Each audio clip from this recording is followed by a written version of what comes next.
Muito bem. Hoje são 20 de maio. Olha só que data bonita, 20 de maio. Eu não sei vocês, mas eu adoro o mês de maio, porque aqui em Brasília, o mês de maio, né, para quem conhece Brasília, é aquele primeiro mês assim pós-chuva. A cidade já começa a adquirir aquela cor que se aproxima da seca, mas o céu fica extremamente bonito, um azul assim, meio rosa, meio... É muito legal, não chove mais. A gente agora vai enfrentar aquele super período sem chuva e com os nossos narizes sangrando, com as nossas peles ressecando, mas enfim, tudo isso vale a pena nessa cidade aqui maravilhosa, que lamentavelmente tem aqui a companhia de pessoas indesejadas nesse momento, que inclusive ficam gastando os nossos dinheiros públicos e suados para ficar aqui de forma incompetente, colocando aqui a nossa população em risco permanente. Ao Deus dará, sabe-se lá até quando. O importante é o seguinte: contemos uns com os outros. 17 horas e 3 minutos. Enquanto o Pazuello está lá tentando explicar o inexplicável, está aberta aqui a 63ª live entre 97 com os 482 finalistas que se inscreveram espontaneamente, se submeteram a 3 etapas de votação e chegaram aqui na categoria de artista samba. Hoje, 3 figuraças. Uma, Elisa Gudim ou Elisa Gudan? Gudim. Gudim. Marizela ou Marizela? Marizélia, com Y, por favor. Sou eu, pode espalhar, Gustavo. Cláudio e o premiado Cláudio Jorge, não é isso? Isso aí. Tudo bem. Olha só, Cláudio, eu vou lhe pedir desculpas. Eu sei que você foi o primeiro a chegar, mas reza a lenda que nós temos que dar aqui a primeira palavra para essas belezas naturais do universo feminino que você, assim como eu, obviamente não se incomodará, muito pelo contrário, não é mesmo? Por favor, façamos as honras. Marizélia, sua figura, da onde você fala, quem é você, para quem não te conhece, e como é que você chegou aqui no Prêmio Profissional da Música? Vamos lá. Pois, menino, sou Marizélia, sou da Bahia, uma cidade chamada Feira de Santana, 108 quilômetros de Salvador. Aí, botei isso. Opa aí, danado. Opa aí. E há 5 anos, defendo samba, né? Com muito orgulho. E há 5 anos morando no Rio de Janeiro. Daí, sim, samba, né? Mas Bahia, apesar de ter o histórico do samba, né? Poxa, o Sudeste abraçou e adotou, né? O samba. E aí fui para lá, menino. E com relação à premiação, uma colega minha chegou e avisou: Megona, tá rolando as inscrições. Rapaz, faça lá. E eu digo: vou lá. Pronto, me inscrevi e olha eu aqui, ao lado de pessoas maravilhosas, né? Eu estava falando ainda há pouco com o Cláudio Jorge, a galera patente alta não é brinquedo não, meu senhor. Rapaz. E o mais legal do prêmio, sabe o que é, o Marizélia, na minha opinião, é que a gente tem uma essência horizontal. Aliás, eu faço questão de fazer essas lives justamente para ficar muito claro que nós não somos concorrentes, nós somos profissionais em busca das mesmas coisas. Acho muito legal a gente se conhecer e trocar, né? Não só aqui, como durante o evento, que será em agosto, inclusive, mas porém esse ano 100% digital. E essa mixagem de sotaques, gerações, para mim, é o que faz da gente um prêmio legítimo a partir da espontaneidade que traz todos vocês aqui, né? Ou seja, nós não somos um evento verticalizado de curadoria, nós somos assim uma construção coletiva. Por conta disso, seja muito bem-vinda nessa sua primeira participação e que eu espero que se repita nas próximas. Elisa, já perguntei uma vez, mas vou perguntar de novo. Eu estava com a pamonha na cabeça. É Gudim ou Gudan? Gudim. Gudim. Não vou esquecer mais. Elisa Gudim, seja bem-vinda. Você também fala do Rio, Elisa? Falo, tô aqui no Rio. Mas Para sou de São quem Paulo, ainda né? não conhece Elisa Gudim, quem é Elisa Gudim? Como que chegou aqui até nós? Bom, na verdade eu acompanho esse prêmio há muito tempo, assim, né? Os meus amigos que já fizeram parte de algumas premiações, né? Então, para mim, é uma honra, na verdade, estar participando, ainda mais no meio de tantos artistas incríveis, assim, né? Fico lisonjeada e nem achei que chegaria a tal etapa, né? Assim, joguei lá e falei, vamos ver o que vai rolar, né? Então eu fiquei muito feliz, assim. E, na verdade, eu sou paulistana, né? Sou de São Paulo e faz pouco tempo, assim, que eu comecei mesmo a entrar no profissional da música mesmo, né? Eu sempre fiz coro, sempre cantei, mas não tinha assumido ainda esse lado como artista, assim, né? Pegado para mim mesmo. Então, na verdade, em 2019 eu lancei um EP, né?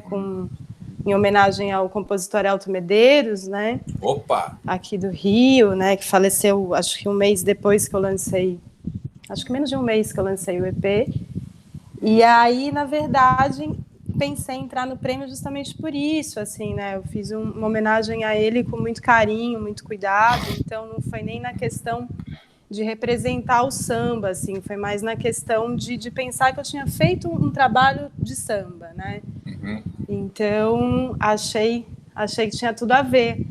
E é isso, eu tô aqui, né? Tô na caminhada, tentando, né? Logo na sequência que eu lancei o EP, quando eu comecei a tentar os shows e a marcar alguns shows, né? Muito no início das coisas, veio a pandemia.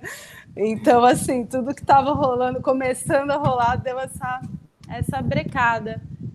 Mas acho que tudo tem um tempo também, então tá tudo certo, assim, né? É isso. Tem lá o EPzinho nas plataformas digitais, que fico muito feliz de ter conseguido colocar, né? Mas ainda tenho a coisa do CD físico, então eu ia fazer o CD físico, queria muito, e não rolou. Mas tá lá, o EP, né, que chama O Melhor Carinho, e agora eu lancei também um single que chama Saudade do Mar. Então é isso. Legal. Vamos aí. Só para a gente, antes de passar para o Cláudio, equalizar uma informação que eu considero relevante, inclusive vou voltar aqui na Mariselle. Mariselle, quantos discos lançados e por quem você lançou? Tem um selo, alguma coisa ou não? Vamos lá. Eu lancei um disco e um single. O disco foi dirigido por Paulo Debetio, né, pela Paulitura. Também está na plataforma digital, porque assim, a gente fica eu fico tão emocionada, menino, que nem fiz o marketing da história, tu acredita? Tem uns problema não. Compositores chamada Dona do Pedaço, também está na plataforma digital, compositores André da Mata e Felipe Acaf. Elisa, o seu EP e o seu single são lançamentos de algum selo ou 100% independente? Foi independente, né, produção independente, mas eu consegui a distribuidora Trattori, né? O EP e o single foi pela Trattori mesmo. Legal. Agora vamos falar com o premiado, o cara já ganhou até Grammy, meu amigo. Pelo amor de Deus, eu fico pensando assim, quando eu vi esse nome assim, eu falei, acho que está acontecendo alguma coisa errada aqui, não é possível. Aí veio o Sombrinha, veio o Diogo Nogueira, eu falei, eu acho que o pessoal do samba acordou para o Prêmio Profissional da Música, porque a química desses finalistas aqui, porque tinha muita gente legal antes, mas a química aqui, né, temos 2 mulheres, 2 super compositores, um artista muito conhecido, o Tunico lá, que já teve no prêmio no ano passado, na edição passada. Quem foi o vencedor da categoria Artista Samba da edição passada? Eu vou procurar aqui para me lembrar. Mas o Tunico foi finalista, ele é do Espírito Santo, foi muito legal a participação dele também. Mas Cláudio Jorge é Cláudio Jorge, né? Para quem não conhece, vamos saber quem é Cláudio Jorge. Tá falando do Rio, né, Cláudio? Sim, estou falando do Rio. Em primeiro lugar, um prazer grande estar aqui com vocês, né? Principalmente vocês 3, que são pessoas que... 2 eu não conhecia, caso da Marisela e o caso do Gustavo. A Elisa eu já conhecia, tive contato com ela. A Elisa é filha de um grande compositor, você sabe, o Eduardo Gudim, né? Eu tô sabendo. Exatamente, grande grande craque, né? Como ela não falou nada, eu estou aqui fazendo de conta que eu... se ela tem vergonha disso, eu já acabei de queimar o fogo. Não, tenho não, só esqueci, fui falando. Não, mas é isso mesmo. Mas os outros companheiros, o Diogo, o Tunico e o Sombrinha, são pessoas que eu lido há muito tempo também, né? Legal. Mas está sendo para mim um grande prazer justamente conversar com vocês agora, que eu não tenho tanta ligação. Lógico. Muito honrado estar aqui. O prêmio, como a Elisa falou, eu já acompanhava antes, né? Já tinha visto esse prêmio, mas nunca participei. Muitos amigos meus participaram. Me lembro do Rogério Caetano ter participado. Rogério, exato, lembrei dele, pensei nele. E eu soube, quem me encaminhou para o prêmio foi o meu produtor, Rafael Paulista. Rafael Paulista. Sim, ele falou, pô, já tá rolando esse prêmio, vamos entrar, não sei o que, pô, vamos, coisa e tal. Mas como a Elisa falou, também não esperava chegar tão longe, até a semifinal, né?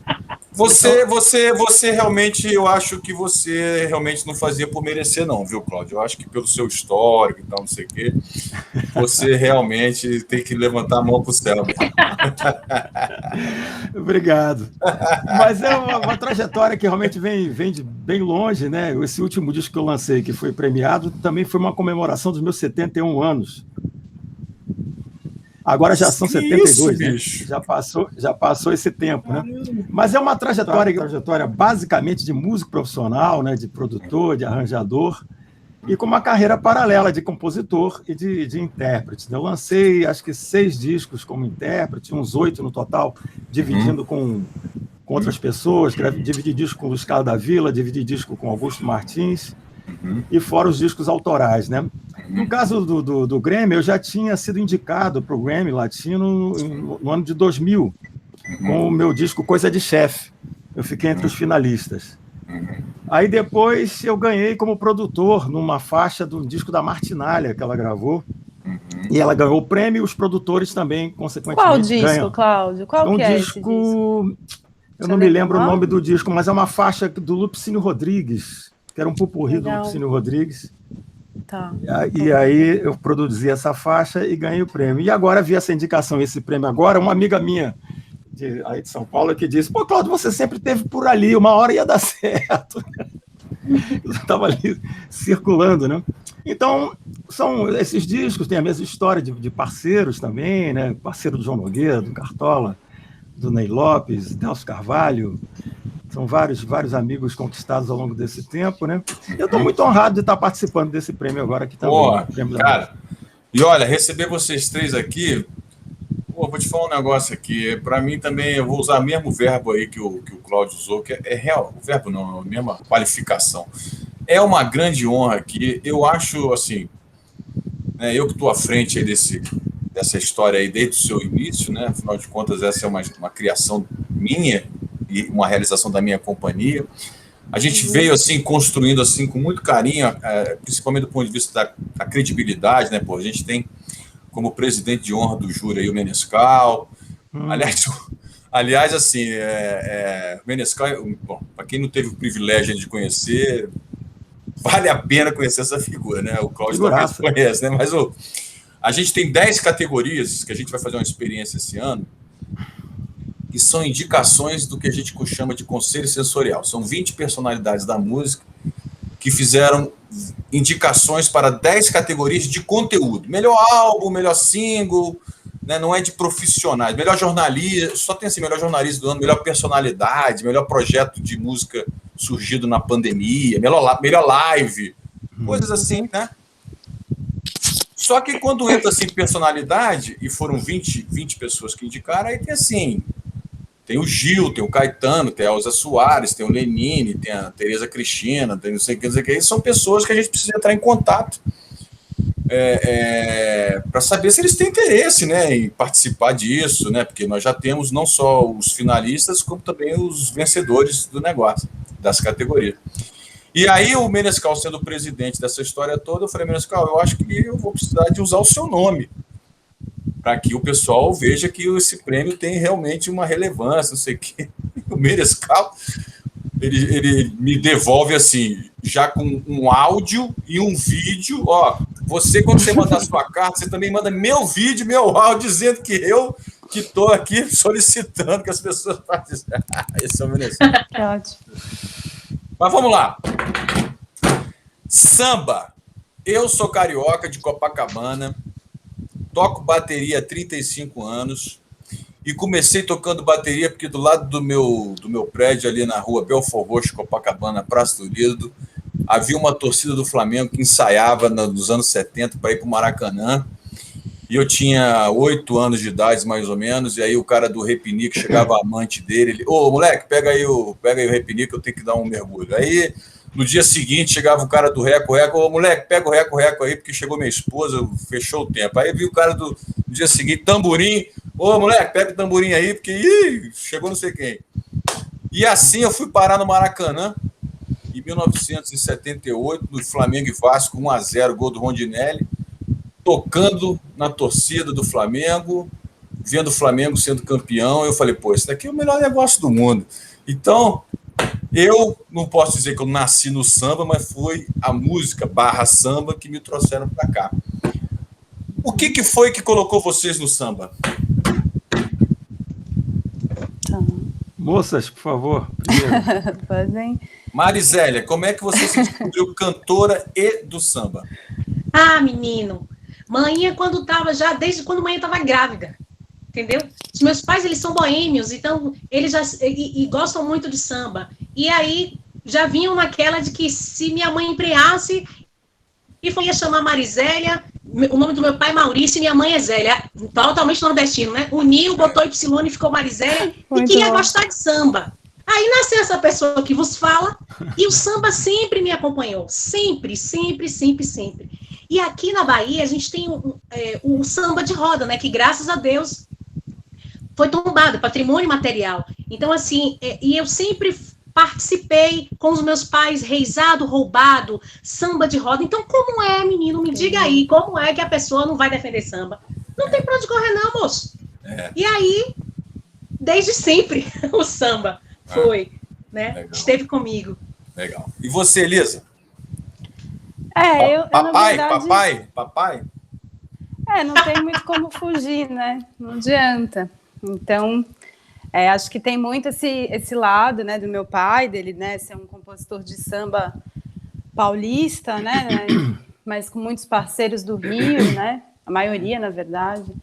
E aí o samba sempre teve presente, né, mas tem um lado, assim, do samba também que, na verdade, é muito presente na minha família, né, na minha mãe também, que é carioca, que é aqui do Rio, então morei muito tempo no Rio quando eu era menor, né, então a gente morava ali perto da Quadra do Salgueiro, ia para o Salgueiro, minha avó, né, então a coisa do Rio, assim, do samba da rua, né, do movimento bem carioca, assim, eu sempre tive presente também, né, então acho que foi dos dois lados, né, e aí fui indo, né, então tô nisso meio que por conta da família também, na vivência, as referências, né, os amigos também, que sempre também estão nessa, muito do samba também, né, então é isso, só continuei na vivência que eu vim, né, então é isso. Cláudio, e você, como é que você foi absorvido, abduzido pelo samba? O samba para o brasileiro, bicho, é uma coisa que não tem jeito, né? Mesmo que você não goste, tu vai ter que ouvir, porque é uma música, né? E um comportamento, né? Que nos invade, né? A todos em qualquer situação, né? Qualquer área. Eu cresci lá no Caxambi, bicho, ouvindo muito samba em casa, né? Com meu pai. Meu pai era jornalista, escrevia sobre música popular. E ele recebia muitos discos, e nesses discos vinha de tudo, vinha música americana, vinha Elvis Presley, orquestra e samba, muito samba, né? Discos de 78 rotações, né? Nossa, aquela coisa muito antiga, né? Pesado. E morava lá no Caxambi também um violonista chamado Jorge Santos, esse cara era violonista do Reginaldo Valdir Azevedo, e era parceiro do meu pai de boemia. Ele ia lá para casa domingo para comer feijoada, tomar cerveja e ficar tocando, e eu ficava ouvindo aquilo. Lá pelos 15 anos, 14 anos, apareceram os Beatles. Foi a primeira vez que eu fui sequestrado por uma música, né? Que eu virei bitomaníaco e sou até hoje, né? Mas resolvi me dedicar à música, comecei a aprender a tocar o instrumento, foi indo. Comecei a tocar em baile, com gente de baile. E eu tinha um amigo, e tenho esse amigo até hoje, que é o Ginga, que a gente convivia muito lá pelo subúrbio, né? Pô, produziu o show dele aqui em novembro de 2019, aqui em Brasília. Pois é, e o Ginga, na época que eu já estava me profissionalizando, ele tocava violão com o João Nogueira. E eu saí do conjunto de baile do Peter Thomas, né? Eu falei, porra, cara, tô a pé, e agora? Não sei, não tem nada para fazer, se souber de alguma coisa, me dá um toque. Ele falou, olha, tem um toque de contrabaixista, tem uma vaga de contrabaixista lá no João Nogueira. Tá afim? Eu falei, tô, pô, contrabaixo foi o instrumento que eu fiz prova na ordem dos músicos, né? Tocando baixo elétrico. Pô, mas baixo de samba, né? Não é qualquer coisa não, hein? Pois é, aí eu fui e ataquei de baixo elétrico no conjunto do João Nogueira. Aí que começou a minha jornada pelo universo do samba. Porque aí foi com o João que eu fui para as quadras das escolas de samba, que eu fui para as favelas do Rio de Janeiro, que eram lugares que eu não frequentava, né? E ali eu fui ter contato mesmo com o ambiente. Embora na minha infância, meu pai sendo amigo do Ismael Silva, o Ismael Silva esteve no meu batizado, né? Então tinha já no ar alguma coisa para acontecer, né? E aí depois que eu fui tocar com o João, poxa, aí esse contato com todo esse universo do samba foi muito muito profundo, eu me tornei amigo de muita gente e comecei a entender um pouco dessa linguagem. Eu não gosto de me intitular como sambista, mas em respeito às pessoas que realmente são, né? As pessoas como a Marisélia, por exemplo, veio desse lugar, né? Desse mundo, desse universo, e é um conhecimento muito específico, bicho, é uma coisa de um domínio, de uma divisão no cantar e no compor, que as pessoas de lá realmente têm. Eu particularmente, tento correr atrás, né? E colaborar do meu jeito. Mas aí depois não teve mais jeito, bicho. Aí veio Martim da Vila. Aí, puxa, foram 30 anos trabalhando com Martim da Vila, de uma convivência também, né? Muito profunda, né? E aí o samba se fez presente na minha vida e me marcou. Hoje é impossível dizer que não sou do samba. Todo mundo me associa com samba, não tem mais jeito, não tem como fugir. Essa coisa que você falou, Cláudio, de me associa com a coisa do samba. Bom, primeiro, só uma curiosidade para os três aqui. Os três foram cooptados, ou então já estava no DNA. Estava no destino. A partir da influência ou do direcionamento, proposital ou não, dos pais. Sim. Mas, quando você vira profissional da música / samba, certos pais e certas mães vão falar assim, não, peraí, você precisa arrumar uma profissão, isso não é profissão, música e samba, que negócio. Então, a pergunta rapidinho é, aos olhos dos seus pais, vocês são tudo certo ou eles preferiam que vocês tivessem feito outra coisa? Vai, Marisélia. Aos olhos... E aí, Elisa ou eu? Não, vai lá. A ordem é Marisélia, Elisa e então, se sobrar um tempinho, Cláudio. Pois sim. Aos olhos dos meus pais, eles sempre me apoiaram e sempre incentivaram. O samba por si só, Gustavo, ele é resistência, né? Sobrevivência e resistência de um povo. E o samba de roda, que eu estava falando, que vivenciei muito, é muito chão, é muito isso, muito resistência. Então, eles sempre me apoiaram. Graças a Deus, menino. Graças a Deus. Elisa deve ter sido também bastante apoiada, né? É isso. Não teve tempo ruim, não, né? Eu acho que é isso, né? Como é uma coisa muito de resistência, né? E é muito difícil a gente... É meio o que o Cláudio falou, né? Você se tornar sambista, né? É complicado, assim. É uma coisa que é isso. Eu tô também correndo atrás em vários aspectos, né? Não consigo também sou sambista porque é uma coisa muito, muito grande, né? De cultura, de vivência, né? Então, acho que ok, mas existe essa coisa de ser muito difícil, né? É complicado, né? No Brasil que a gente tá, né? Mesmo que o samba seja uma coisa natural do nosso país, a gente viver de música, principalmente do samba, é complicado. Então, sempre existe essa, ok, vamos aí, mas a gente lembra como é difícil, né? A gente seguir esse caminho, assim. Então, não tem como isso não ser dito, assim, né? Vamos aí, tudo certo, mas Mas é difícil, a gente tem que lembrar que sempre vai ser uma afirmação, uma resistência, né? Sempre vamos ter que estar batendo de frente com muita coisa, né? Então, Cláudio, acho que isso pega. E você, Cláudio, aos olhos dos pais?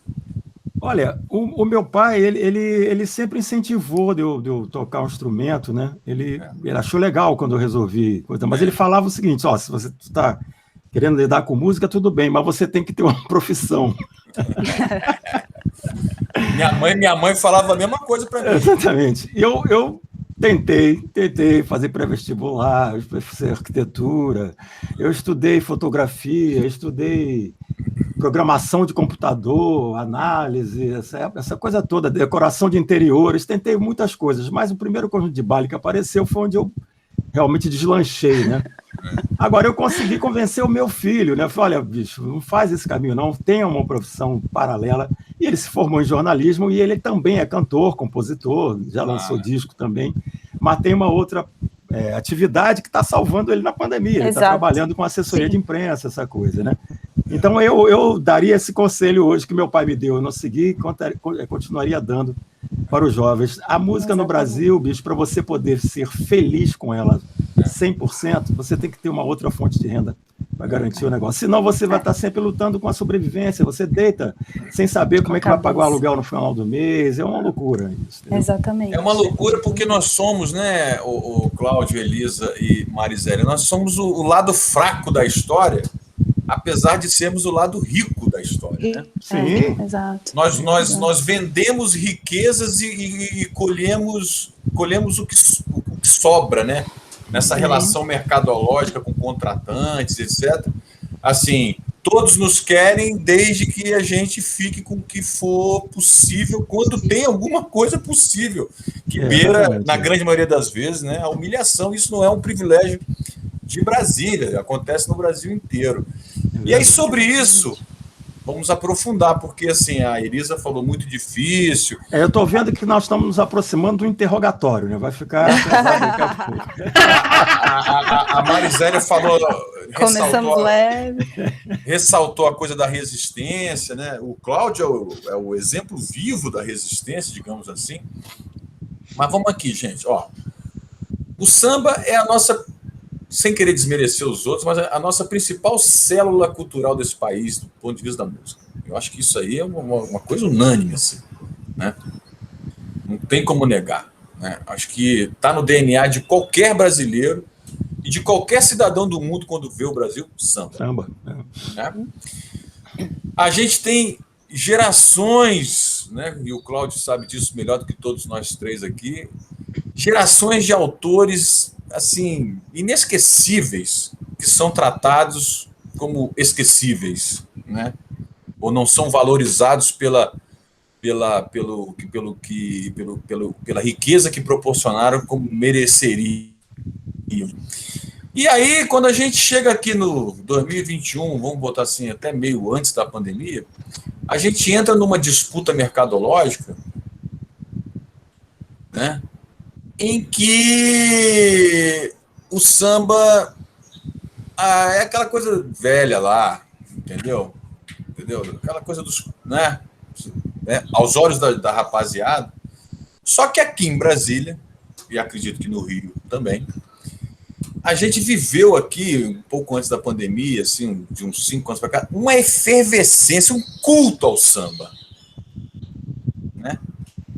Nunca vi tanto samba rolando na rua aqui em Brasília, feito por jovens músicos tocando relevantes sambistas. Então, por que o samba não é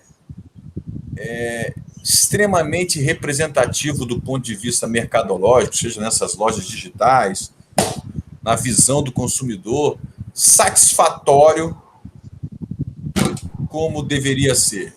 Porque a gente tem 100 anos de samba para explorar, a gente tem uma nova geração redescobrindo esses 100 anos, cada um à sua maneira, mas a gente não consegue viver do samba, né? Digamos assim, dignamente, né? Confortavelmente.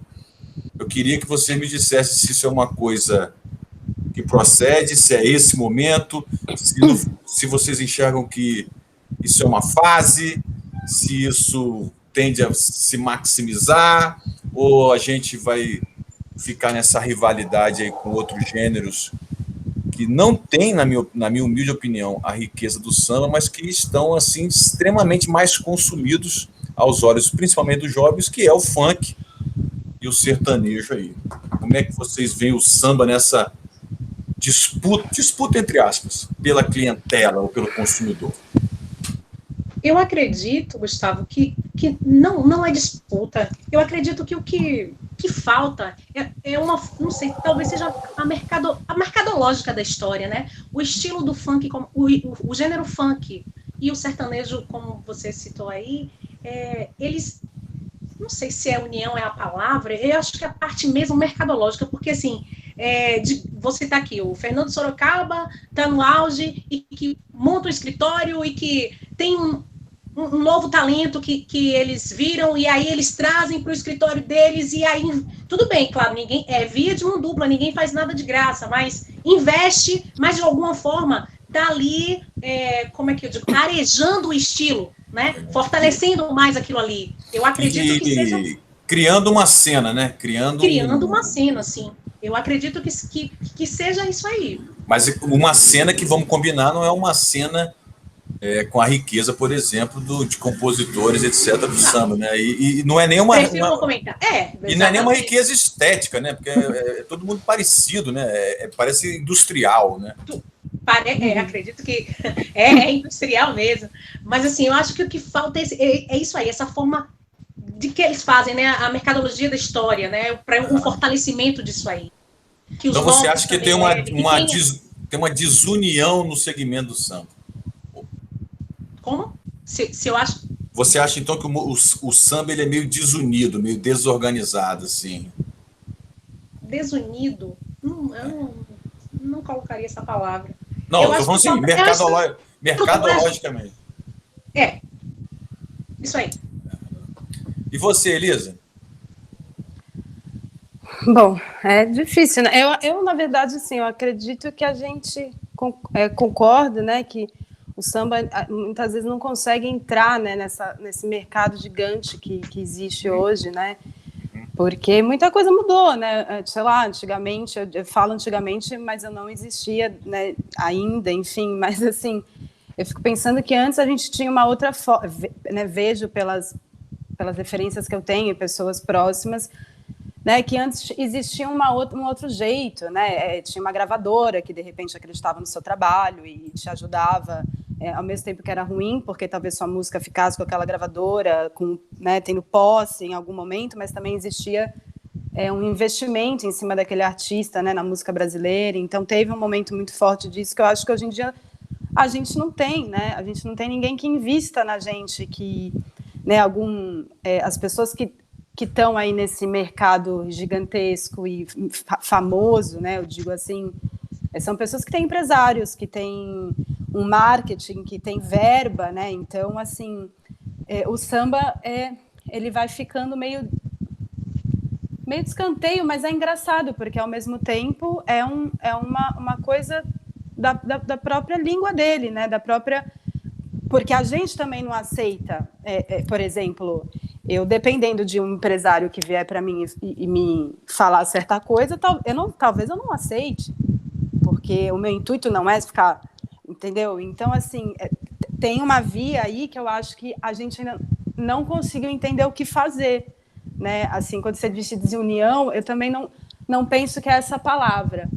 Mas são muitas coisas que fazem com que a gente... Voltei? Voltou. Saiu e voltou.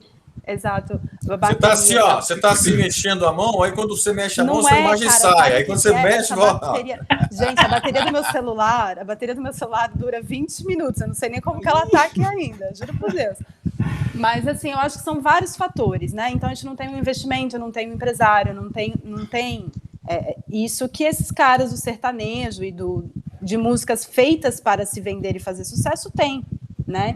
E sim, me desculpe, assim, a música de qualidade dentro do que a gente pensa que é qualidade, né? Não posso ser arrogante e falar que é qualidade para todo mundo, Lógico. Mas são músicas que você para ouvir, né? Tem um outro É um outro lá tem um lado sensorial, né, Elisa? Exato. Então, mesmo que o samba seja de rua, de festa, de várias coisas, né, é difícil também você entender, né, curtir, né, de uma forma...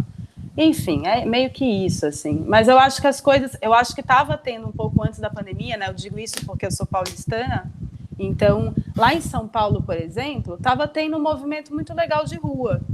A própria... Que não existia em São Paulo. Desculpa te interromper, Elis, mas a própria retomada do carnaval de rua, Exato. no Brasil inteiro, Exatamente. os blocos, né? Querendo ou não, assim, estava tendo uma coisa, eu vejo porque é isso, quantos amigos sambistas em 2000 e, sei lá, 14, 13, ninguém conhecia, entendeu? Não sabiam quem era. E hoje você vai num bar em São Paulo, eles sabem, tipo, é um nome que é cantado, então estava tendo um movimento de rua legal, sabe? Que deu uma brecada aí, e vamos ver, né, o que acontece. Mas eu acho que é falta de investimento mesmo na gente, né? A gente tem que fazer tudo sozinho, cara. Então, como é que você vai acessar o Brasil inteiro, né, de uma forma gigantesca? Cláudio, você que viveu aí a era de ouro das gravadoras, né, viveu aí várias fases da história do samba desse país, Cláudio, diga para nós aqui o que mudou. Porque uma coisa que eu também queria colocar nessa nossa conversa aqui haveria um preconceito dos sambistas, dessas novas gerações, que não são necessariamente de garotos sambistas, mas são garotos que gostam de música, de farra, sei lá. Haveria, de repente, um preconceito, assim, esse cara não é sambista não, isso aí tá tirando onda, entendeu? Como é que você vê isso aí, Cláudio? Ô, Gustavo, eu estava tentando aqui uma resposta rápida. Não, mas não precisa não, nós temos tempo aqui. Uma resposta você é nosso decano, você é nosso decano. Não seria uma resposta rápida, mas uma resposta sintetizada, né, em cima do que a Marisélia falou, que a Elisa também falou, né?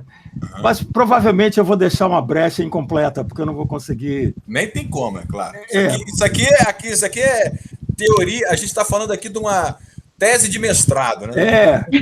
Eu acho o seguinte, bicho, nós somos o Brasil descoberto em 1500 e com uma sociedade construída em cima da escravidão. Foram 300 anos de escravatura, né? Com uma lei áurea que foi para inglês ver, literalmente, porque os ingleses queriam acabar com o tráfico, então eles fizeram uma lei, acabou, não tem, mas continuou tendo. Continuou tendo tráfico de escravos, mesmo após a abolição. E toda a música, toda a cultura que veio desse povo escravizado, bicho, ela sofre muito preconceito. O samba sempre foi objeto de exploração. O samba nunca foi, seguindo os pensamentos marxistas, nunca foi detentor dos seus meios de produção. O samba nunca foi dono de gravadora, dono de rádio, nunca foi dono dos negócios. Ele sempre esteve sendo explorado. Marginalizado e preconceito mesmo, é coisa de preto, entendeu? E outra coisa, o samba sempre foi muito consciente, o samba sempre foi o lugar de fala da negritude brasileira, durante muitos anos foi o samba. As pessoas falavam de política no samba, falavam de racismo, falavam de religião. O samba sempre foi guerreiro, sempre foi instrumento de luta, né? E isso cria muito problema, não é domesticável, facilmente domesticado. Então, é uma arte que, em primeiro lugar, o cara que domina, não é qualquer um que domina, não é qualquer um que fica ali com os dois pés sambando daquele jeito, arrasando. Isso é difícil, se você não é daquele ambiente, né? E, então, é uma arte que sofre muito preconceito e sempre teve a serviço dos grandes donos do negócio, né? Houve uma época, na época com as gravadoras, como você citou, né? A Elisa também citou, né? Que os caras investiam em vários estilos ao mesmo tempo, aplicavam uma grana aqui, aí aquilo ali dava certo, ele pegava aquele dinheiro e investia no outro, ia tentando em cima de um comércio, né? E nesse comércio, muita gente do samba se deu bem, né? Aí se ferrou também, né? Exatamente. Exato. Também. Então, muita coisa aconteceu, né? Muitos artistas foram lançados, criou-se esse mundo do samba, né? Que a gente está falando aqui do samba que acontece na rua, que acontece isso aqui, também são dois espaços diferentes. Um é a profissionalização do negócio, o negócio como negócio profissional, e o outro é o ambiente cultural do dia a dia. como você falou, esse negócio de associar samba a velhos, né, a antigos, né, é uma forma de preconceito. Porque o Ismael Silva, lá no Estácio, com os Bamba do Estácio, quando eles inventaram esse samba que a gente canta até hoje, eles tinham 19, 20 anos. Eles não tinham os 80 que ele morreu. Eles eram novinhos, era a juventude.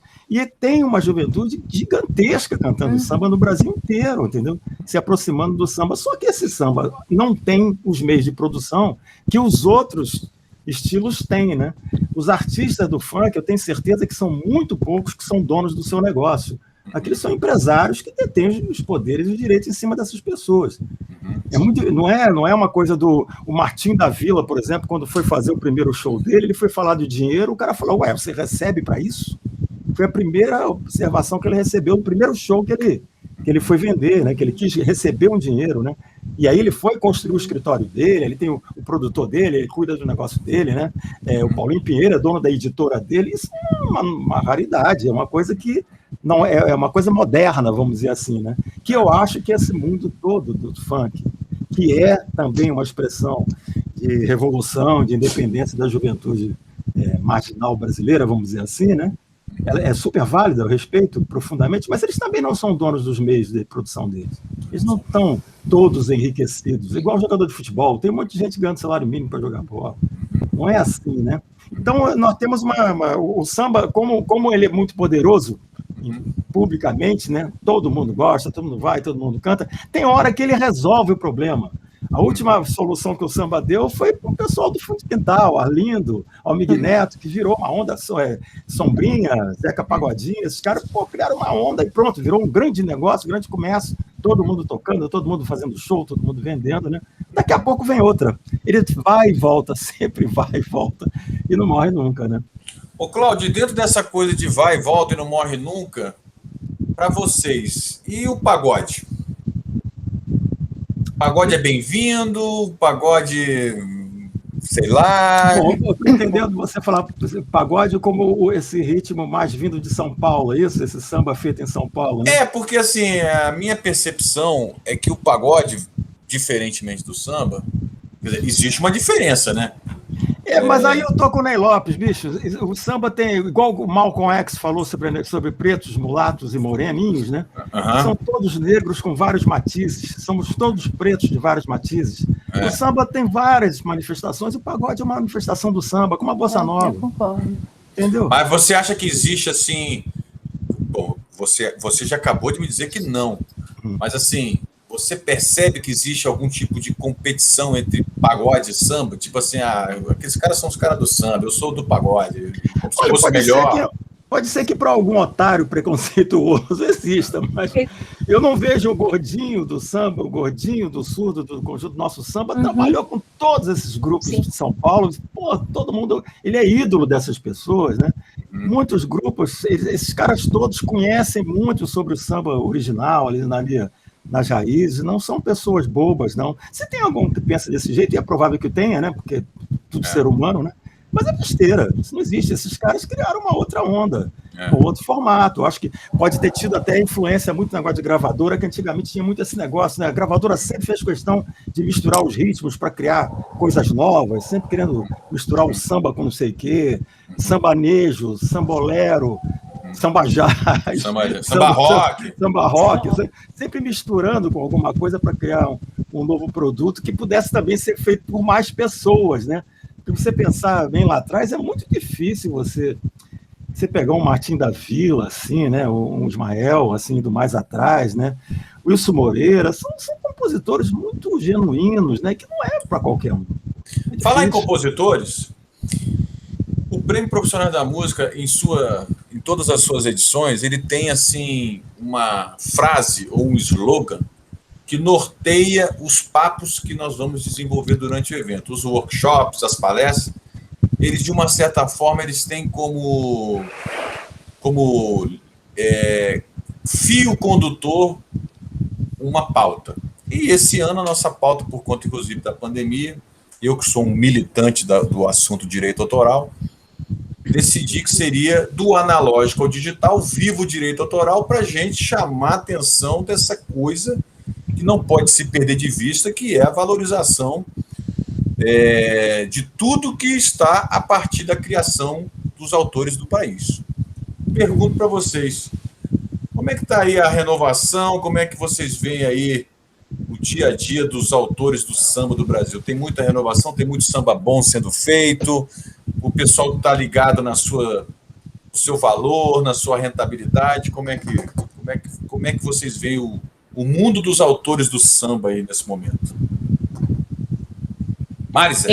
Eu acredito, tem uma nova geração aí muito boa, né? Eu conheci alguns meninos do Rio, né? O Juninho Timbal, nossa, o João Martins. Tem uma galera que muito bom na caneta.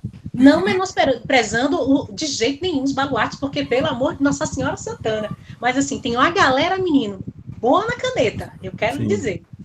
Não é não, Cláudio Jorge? Com certeza. Com certeza. Né? Sim. E Elisa também, né? Tem uma galera bacana. Elisa, você concorda também? Quer citar algum aí que você acha bacana?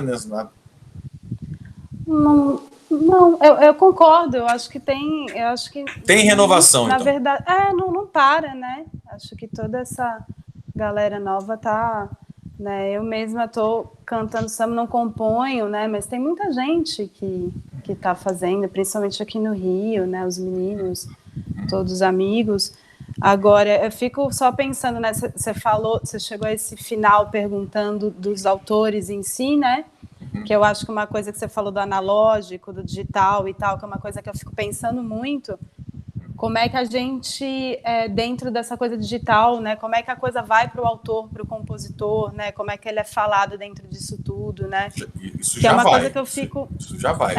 Que eu fico pensando muito, assim, né? Vai uma merreca, mas vai, né? Então, e aí você coloca numa plataforma digital, né, o artista que fica com mais visibilidade, ou que recebe mais, às vezes não é o compositor, né? Às vezes o nome... Gente, vai acabar minha bateria daqui a pouco. Às vezes o nome do compositor não aparece também. Agora eu acho que as plataformas digitais já estão colocando, né, o nome dos compositores. Então, acho que são coisas que a gente tem que pensar muito para trazer o nome da galera nova e ficar na cabeça, né? Então a gente tem que priorizar muito isso, assim, também, né? Com essa galera que está vindo com a gente fazendo trabalhos novos, né? Eu acho importante a gente lembrar disso, sabe? Cláudio, se fosse para você apadrinhar aí os novos, quem é que você indicaria? Elisa, arruma aí um carregador aí, porque sem você aqui a gente não vai continuar, não. Então, peraí, eu vou fechar aqui então, gente, um segundo, peraí. Vai lá. Ô, Gustavo, essa acho que talvez seja a única resposta que eu não vou te dar, que eu não vou arrumar um problema para mim. Então, se você ouviu falar, então, eu ouvi falar, Gustavo. Não, a Marisélia citou aí Timbal, citou o João Martins, né? Tem muita gente, tem muita gente nova que está fazendo. Tem gente que eu também não, que eu nem conheço, né? Que tem tempo que eu não circulo por aí nas rodas, não só por causa da pandemia, mas antes já não estava tão presente, né? Mas tem muita gente, bicho, isso é uma coisa que não para, não tem como parar. Agora, a questão da remuneração é que se já era um problema antes, virou um problema maior depois que os caras inventaram o iTunes, né? Virou uma aberração, né, digamos depois assim. Que veio o streaming, essas plataformas, aí ficou muito complicado, porque antigamente quando eu gravei meu primeiro disco, aliás, esse título que você deu aí ao seu projeto pode ser da minha vida também, do LP ao digital, porque eu gravei meu primeiro disco em LP. Gravei meu primeiro disco em LP e depois vieram os CDs, né? Quando gravei meu primeiro disco, uma história até engraçada, né? Porque meu filho estava para nascer, eu estava precisando de uma grana, bicho. Eu fui na editora, tinha uma editora que você procurava e você negociava uma exclusividade para você ser autor exclusivo da editora, e você geralmente recebia um adiantamento em dinheiro para eles irem descontando, né? Isso era o melhor dos mundos, né? E aí eu fui na Odeon conversar com o Marcos Kilzer, falar sobre isso, né? Ele falou assim, pô, Cláudio, que pena, pô, realmente seria uma grande honra ter você aqui como autor, não sei o quê, nós acabamos de fechar um contrato com Ney Lopes e Wilson Moreira, entendeu? Aí não dá para, logo em seguida, eu fechar um outro contrato, inclusive eles vão gravar um disco aqui agora e tal.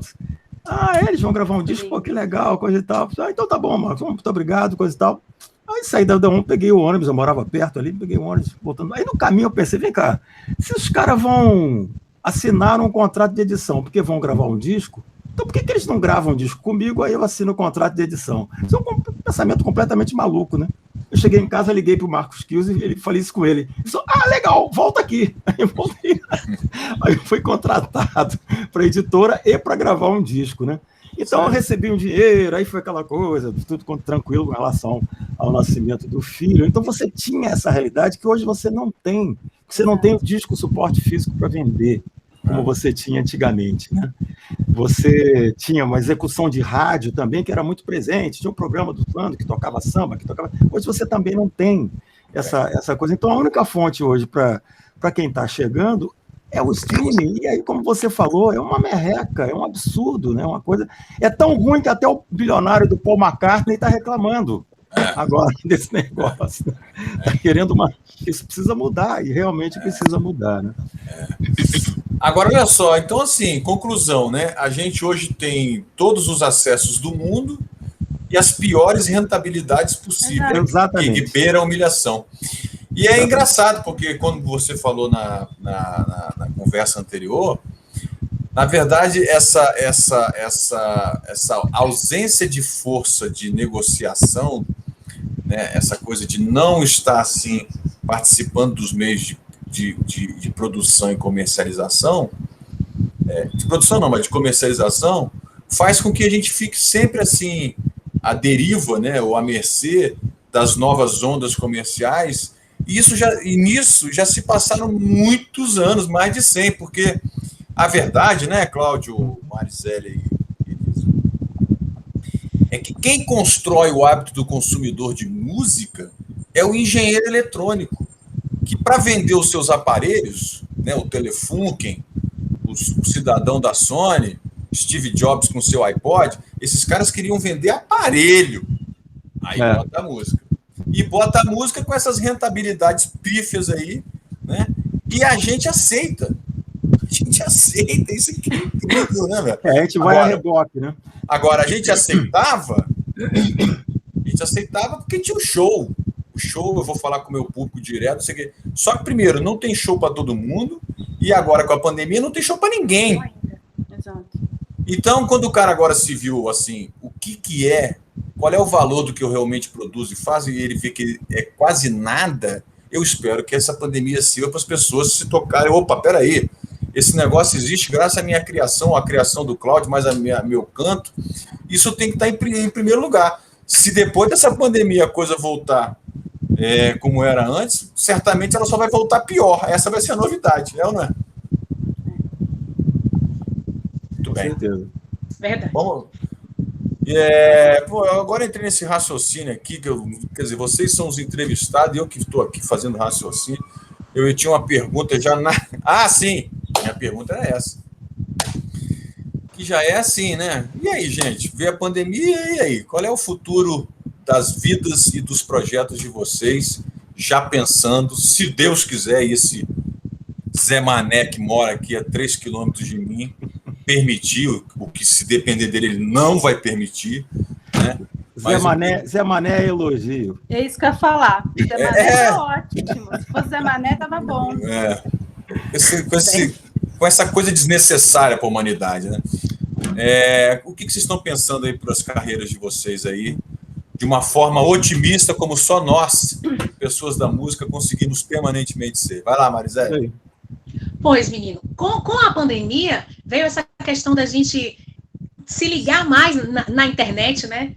Fazer canal no YouTube e fazer lives. E começou a colaboração do QR Code para ver se rolava uma grana. Depois a galera se cansou daquilo ali também. E, de alguma forma, você tem que estar alimentando os aplicativos das redes sociais, né? Instagram, Facebook, para que, de alguma forma, você não seja esquecido. Essa é a real.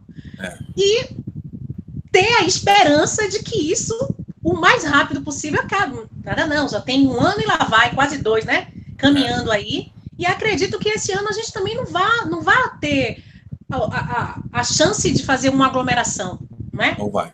Então, assim, creio muito, meu Deus, que 2022, meu Deus, quiçá 2022, olha que sonho, menino, 2 anos não é brinquedo não, viu? Que a gente retome, e eu pretendo gravar, né, um EP. Mas, por enquanto, menino, o que se tem é agradecer um dia de cada vez, né? Agradecer a todo instante e um dia de cada vez vivenciar, né? Viver um dia de cada vez, acordou, respirou, agradecer por estar com saúde e nem estar passando fome. Isso já está sendo, entendeu?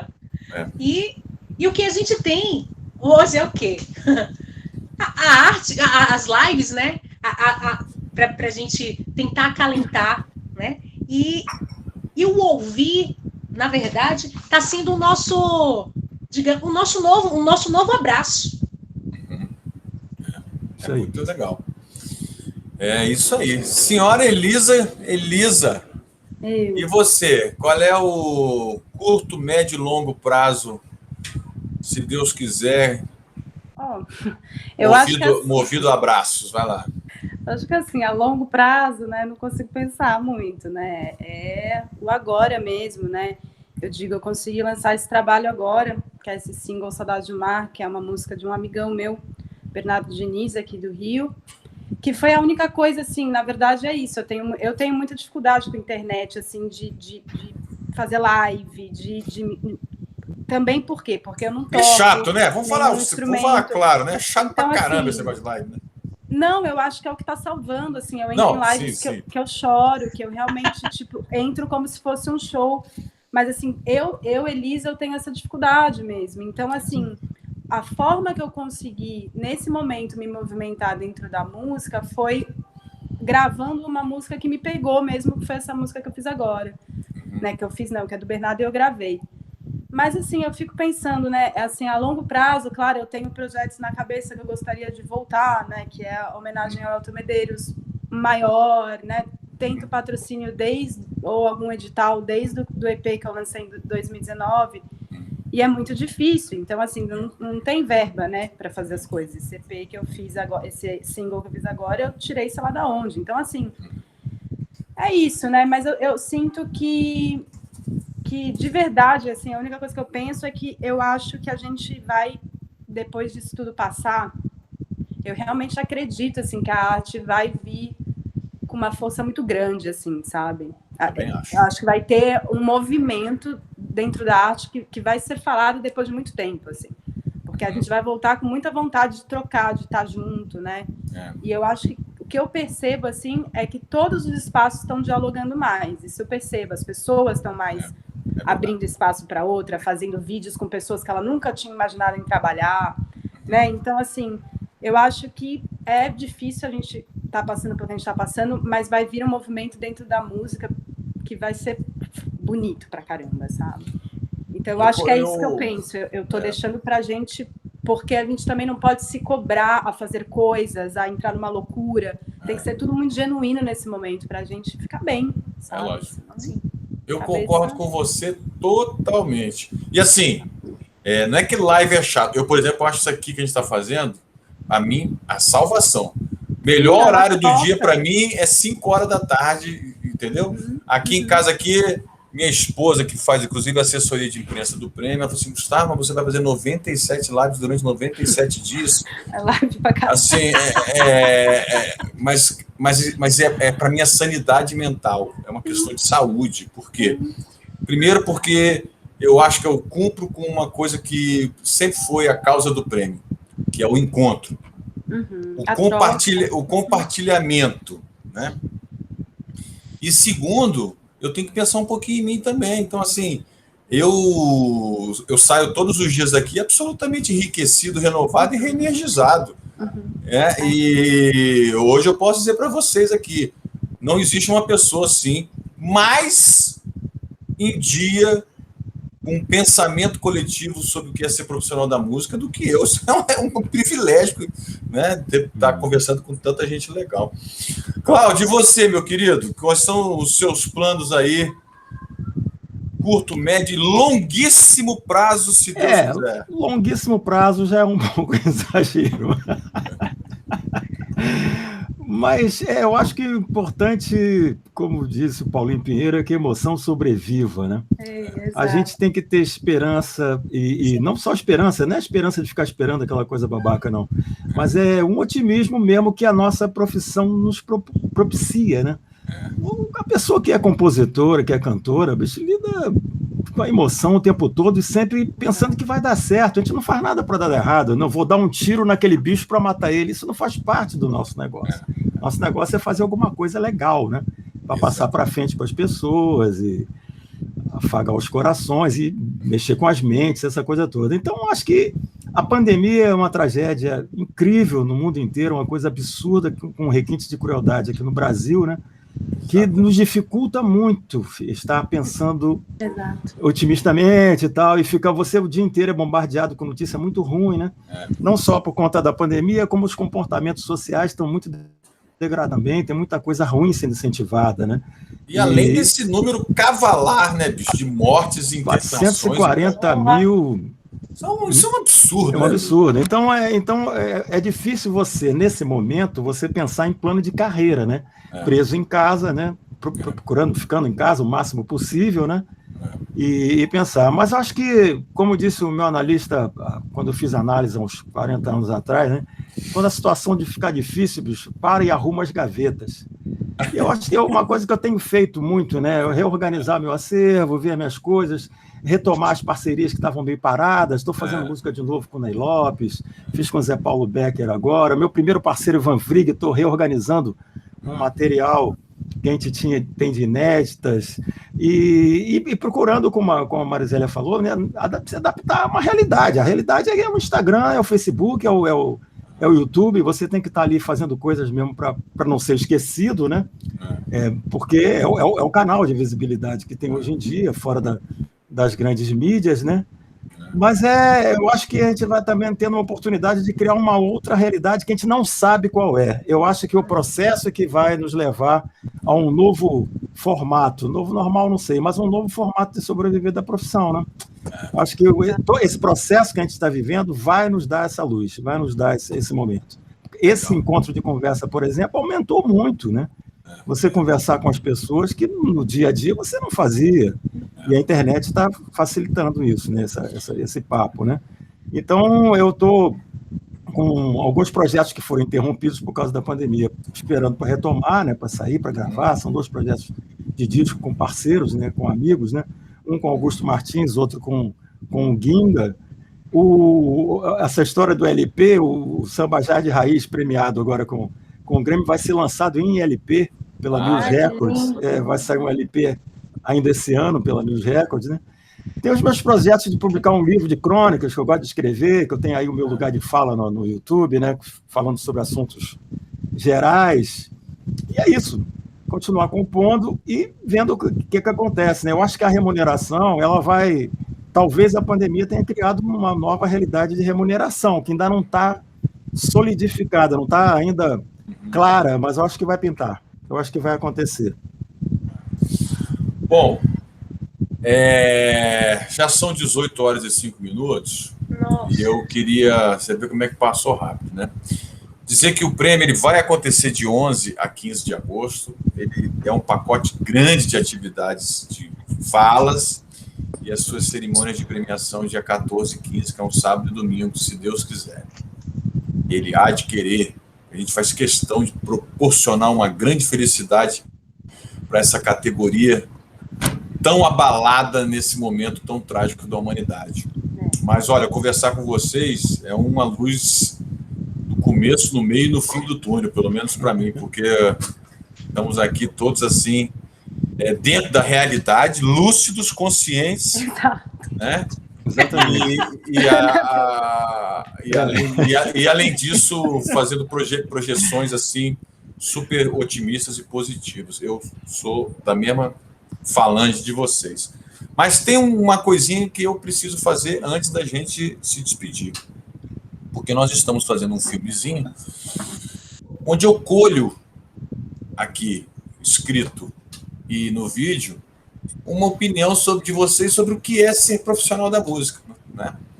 A gente está aí fazendo 482 depoimentos. O que é ser profissional da música? O negócio vai ficar muito legal. Toda semana a gente faz um recorte ali nas nossas mídias, já deixando assim meio preparado para depois a gente juntar tudo num filme só. E aí eu vou pedir para vocês sorrirem, porque eu vou tirar uma foto aqui agora. Vamos sorrir. Quem quiser também tirar uma foto pode também. Olha aí. Deixa eu jogar aqui isso aqui para eu não perder aqui. Porque o que tem de coisa que a gente aprendeu com essa pandemia, nessa tecnologia, hein, gente? Eu aprendi várias aí, né? Exato. Verdade. Até eu chegar nesse momento aqui de estar fazendo essa live, pô, tive que mexer em um monte de coisas ao longo da pandemia, microfone, câmera, não sei o quê. Tripé, compra, não sei o quê, faz, não sei o quê. Vamos lá, gente. O que é ser profissional da música, na sua sinceríssima opinião, senhora Marisélia com Y? Com Y, sou eu. Pode espalhar, moço. Pode espalhar, viu, Gustavo? Pois é, menino.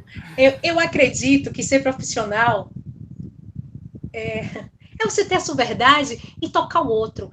E você tocando o outro, isso não tem preço. O outro chegar e dizer, você me emocionou, lembrou a minha avó. Isso não tem preço. Isso cura.